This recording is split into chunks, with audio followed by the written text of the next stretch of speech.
My name is Rich Storek. I'm the executive director of the Canal Arts nonprofit.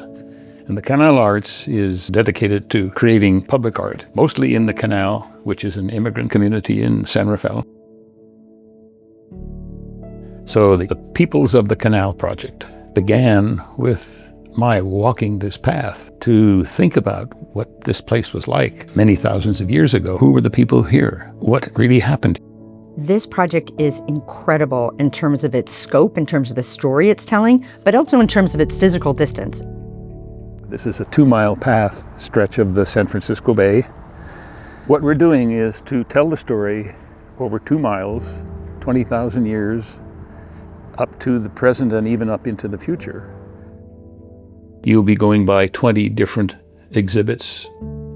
If you begin at the one end of the path in the past, you'll be looking at a small beach that 20,000 years ago was not there.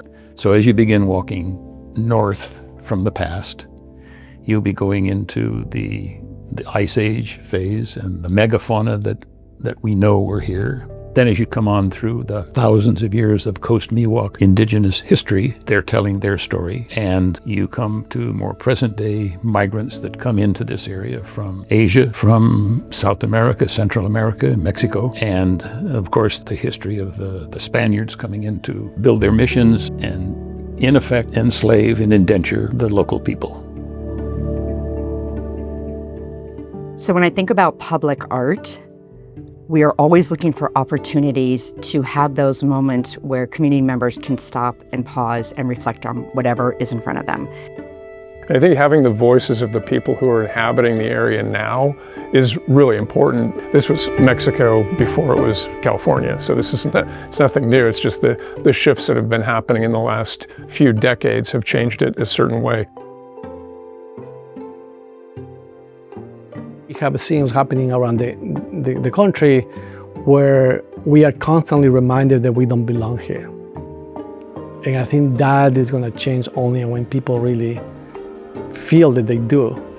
So what I love about this project, there is an aspect that says, yes, we see the indigenous folks and we see who's living here now in the canal. We see you, we appreciate your culture, we understand how important you are to the fabric of San Rafael. And this is literally the personification of the city's values of saying, we need you and we are here to support you. So we are one of the stakeholders in the project. We are supporting the Canal Arts and the City of San Rafael and the residents. We provide a space for meetings. We support them with securing funding to this work. But also we are actively being part of that storytelling.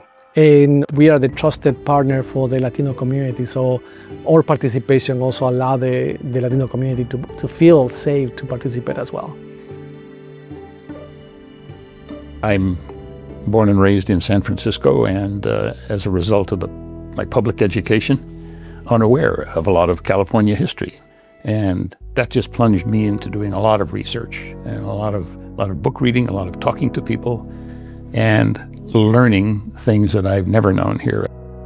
An unknown part of California's history to many, many people is what was done legally to the indigenous people who lived here. There's literally a written law by California's first governor that says, here's the bounty. You are legally permitted to enslave, to kill if necessary, to take the land.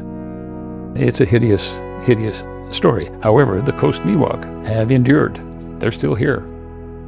I think it's very important for all of us to understand where we are now in this moment, in this present time, but also understand what brought us to this point, right? So the historical context is very valuable in that journey, because that will allow us to ground ourselves in this present time and start dreaming about a better future for us.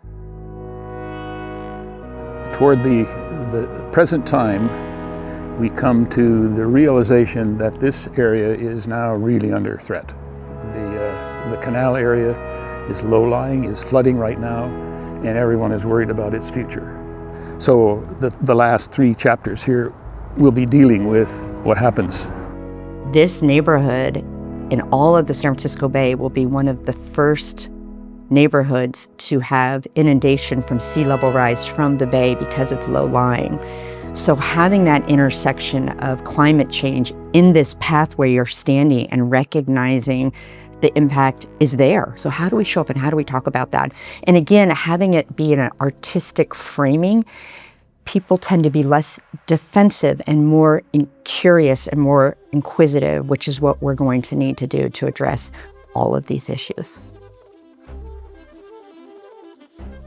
Well, this project started small, and it's been growing now through the years. So we've been now over 2 years putting all the parts and pieces together, and the cooks in the kitchen here are numerous. They're poets, they're writers, they're historians, archaeologists, they're tribal members, visual artists, and they have really collectively formed this project. By the end of this year, we will have installed these 20 exhibits along the 2 miles, and we'll have a fabulous celebration.